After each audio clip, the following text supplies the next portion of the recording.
여러분, 반갑습니다. 오늘은 제27회 순천향 창작문예 수필 당선작 김건 수필가의 빗속의 나입니다.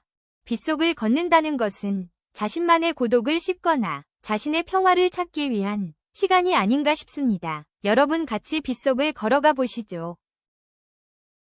창문 밖을 바라보니 희뿌연 뭉텅이가 산등성이를 따라 흐르고 있었다. 요즘에는 저런 것들이 안개인지 미세먼지인지를 구분하기가 쉽지 않아 종종 무턱대고 창문을 열어놨다가 낭패를 보곤 했었는데 오늘은 창문을 살짝 열어보니 살갗에 닿는 촉촉한 습기가 느껴져 비로소 안심이 되었다.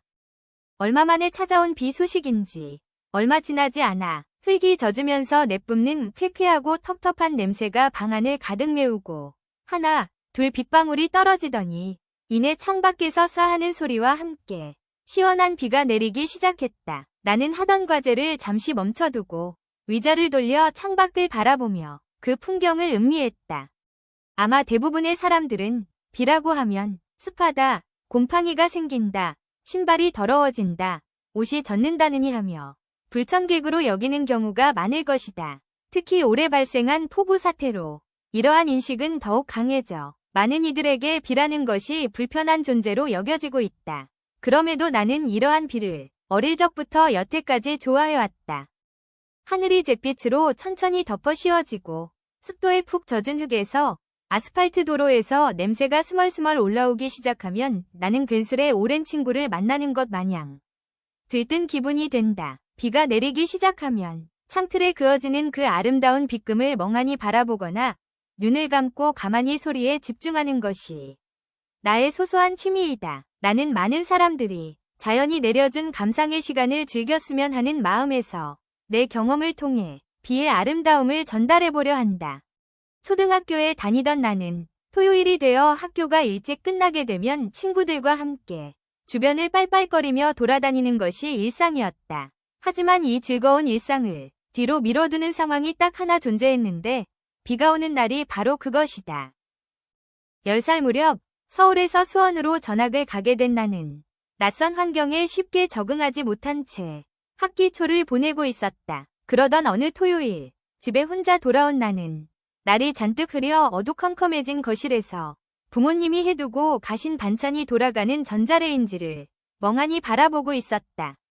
그 순간 저 멀리서 둔탁한 소리와 함께 빛이 번쩍였고 집안의 모든 불빛이 순간 자취를 감췄다. 놀란 나는 울어야 할지 반찬부터 꺼내야 할지 허둥지둥 되고 있었는데 그 찰나에 싸하는 소리와 함께 비가 내리기 시작했다. 창틀에 부딪혀 얼굴이고 팔이고 툭툭 튀어오르던 비를 맞으며 나는 잠시 창밖을 바라봤다. 한동안 천막을 치고 허둥대는 발걸음이 이어지다 어느 순간 사라지고 정적 속에 요란한 빗소리만이 집안을 가득 채우게 됐는데 묘한 편안함을 느낀 나는 겉에만 따뜻해진 계란찜을 꺼내서 식탁에 올려두고 먹기 시작했다. TV도 전등도 꺼진 어두컴컴한 방에서 오직 빗소리와 젓가락이 사기 그릇에 부딪히는 소리만이 오묘한 합주를 이루어내고 있었다. 그 순간 나는 압도적인 고독함 속에서의 완벽한 안정의 공간을 느꼈다. 나를 제외한 세상이 잠시 멈추고 오직 비만이 나를 감싸는 작은 방 안의 공간. 밥그릇을 대충 비운 후 문을 열고 베란다로 나가 밖을 둘러보았다. 앞집 옥상에 놓인 이불은 처량하게 젖어가고 그 아래로 툴툴대는 아주머니가 계단을 서둘러 올라가고 있는 모습이 보였다. 난간과의 적당한 거리를 두고 튀어오르는 비를 온 몸으로 맞던 나는 문득 묘한 욕망이 일어 난간 가까이로 걸어가 손을 밖으로 뻗어보았다. 요란한 소리에 걸맞게 빗방울들이 손바닥에 따갑게 부딪히며 흘러내렸고 나는 한참이나 그 앞에서 손을 내밀고 빗방울을 맞이하고 있었다. 어느 정도 시간이 지나 이미 온몸은 난간에서 튄 빗방울들로 흠뻑 젖었고 더 이상은 손이 따갑지 않을 정도의 소박한 비가 내리고 있었다. 나는 손을 몇 번 털고는 집 안으로 들어가 젖은 옷을 대충 빨래 바구니에 던져두고 침대에 누워 생각에 잠겼다. 적어도 그 당시에는 명상이 고독함이 뭔지도 모르던 어린 아이였기에 단순히 하고 싶은 대로 행동했을 뿐이지만 침대에 누워 금방 느꼈던 경험을 곱씹었던 것은 비라는 것이 이토록 친근하고 아름다운 것이었다는 새로운 감각을 새겨두기엔 충분했다. 이날을 기점으로 나는 비가 오는 토요일이 되면 주머니 속 구겨진 용돈들을 꺼내들며 PC방에 가자는 친구들을 뒤로하고 집으로 달려와 그날의 기억을 재현하곤 했다. 집안의 모든 불을 끄고 창문을 활짝 연 채 바깥의 소리와 광경에 집중하는 것이다. 아직까지도 이유는 모르겠지만 숨바꼭질을 하는 것처럼 소변이 마려워지는 잔잔한 흥분감이 그 당시에는 그렇게도 좋았었나 보다. 이 놀이는 비가 그치거나 부모님이 돌아오시면 종료되었지만 나는 아쉬움을 뒤로한 채 다음 비 소식을 기대하며 어린 시절을 보냈다. 혹시 이 글을 읽고 나니 비라는 것이 마치 나 혼자만이 사귀는 비밀 친구와도 같다고 느껴지지 않는가? 친구도 부모님도 모르지만 나는 항상 비를 반갑게 맞이해주고 시간을 아낌없이 할애했었다. 적어도 나에게 비는 그러한 존재로서 각별한 것이었다. 고등학생이 된 나는 2km 정도 떨어진 학교에 매일 자전거를 타고 등하교를 했다.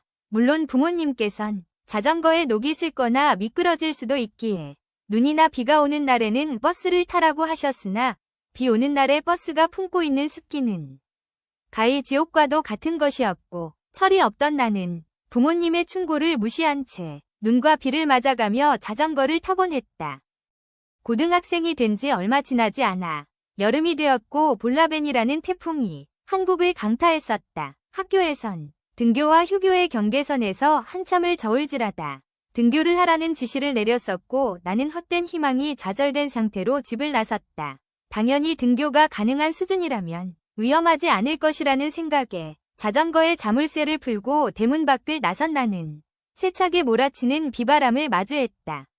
차라리 자그마한 나뭇가지라도 날아다녔으면 지레 겁을 먹고 애초에 버스를 탔었겠지만 학교 측과 마찬가지로 그 경계의 애매한 지점에서 갈등하던 나는 결국 버스카드를 주머니 깊숙이 넣어두고 자전거 안장에 올라탔다. 딱히 도전 정신이 잃었던 것도 아니었고 철없는 시절에 별 생각 없는 행동에 불과했으나 자전거의 가속도마저 상쇄시켜버리는 강력한 바람을 뚫고 페달을 밟던 그 순간 나는 익스트림 스포츠에서나 느낄 법한 강렬한 긴장감과 쾌감을 느꼈다. 다들 외출을 자제하던 탓에 차들마저도 적었던 도로 옆을 달리며 온몸으로 태풍에 맞서던 나는 아무도 몰랐겠으나 TV에서나 보던 사이클 선수들이라도 된 것 마냥 비범한 심정으로 등교를 하고 있었다.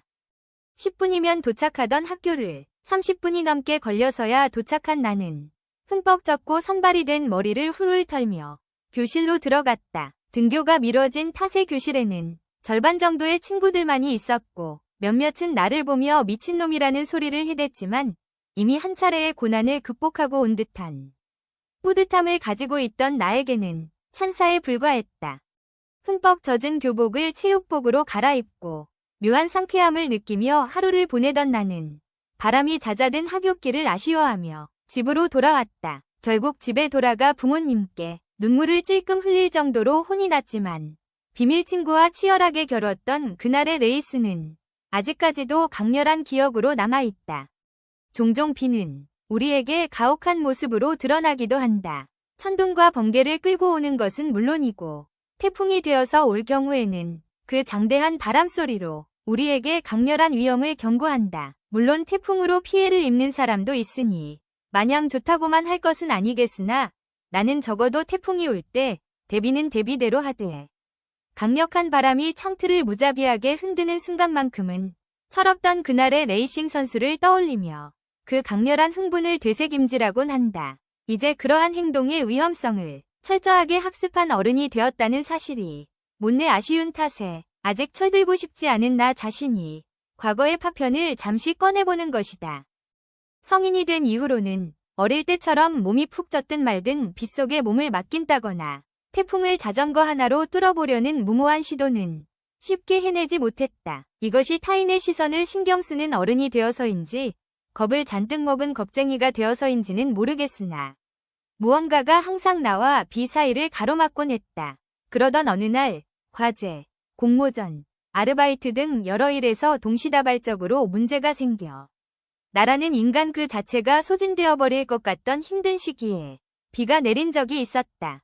멍하니 창밖을 바라보며 담배만 연달아 피우던 나는 뒤죽박죽이 된 머릿속을 정리할 엄두도 못 내고 있다가 문득 충동적으로 우산도 없이 밖으로 뛰쳐나갔다. 그 와중에도 꼴의 어른이라고 마치 우산을 깜빡하고 나와 급하게 집으로 되돌아가는 척을 하며 자취방 근처를 빙빙 돌며 뛰어다녔다. 이미 슬리퍼는 물기를 가득 머금어 발목까지 미끄러져 올라가기를 반복했고 주머니에 넣어둔 담배는 빗물에 푹 젖어 너덜해진 상태였다.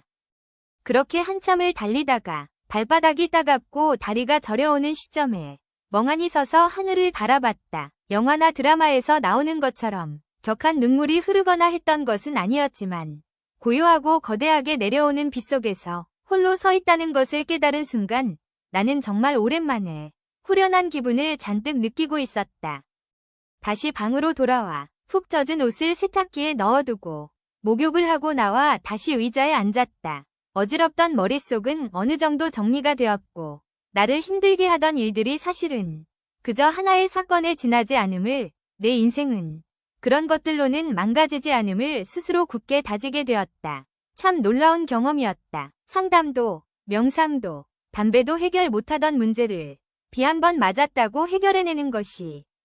이런 기억들로 나는 비라는 생명이 없는 자연현상에 불과한 것에 감사함을 느끼고 그 아름다움을 즐긴다. 내가 만약 나이가 들어 생애 못다한 일들을 하려고 할 때 자식들의 만류에도 불구하고 비가 추적추적 내리는 새벽에 자전거를 타고 동네를 돌아다닌다면 그 얼마나 행복한 노후이겠는가. 적어도 비가 나를 떠나는 일은 없을 테니 말이다. 어떤가? 아직도 비가 그리 거추장스럽고 불쾌한 존재로만 느껴지는가? 그렇다면 참 아쉬운 일이지만 그럼에도 일상 속에 불현듯 찾아오는 순간들에서 아름다움을 찾는 것은 꼭 추천해주고 싶다. 그 누구라도 이 글을 읽고서 곧 다가올 눈의 계절에서 봄비를 기다리게 된다면 무척이나 기쁜 일이 될 것이다. 여기까지 장황하게 나열한 비에 대한 예찬을 마치도록 하겠다. 여러분, 김건수필가의 빗속의 나 잘 감상하셨습니까? 이 글의 가장 큰 힘은 비를 기상현상이 아니라 관계로 끌어올린 데 있습니다. 어린 시절에는 고독을 감싸주는 존재, 청소년기에는 세상과 맞서는 동료, 성인이 되어서는 무너진 마음을 씻어주는 치유자. 비는 변하지 않는데 그 비를 받아들이는 나가 성장하며 의미가 깊어지는 구조입니다. 여러분의 의견은 댓글로 남겨주세요. 구독, 좋아요는 영상 제작에 힘이 됩니다. 시청 감사드리며 넉넉한 시간 되세요.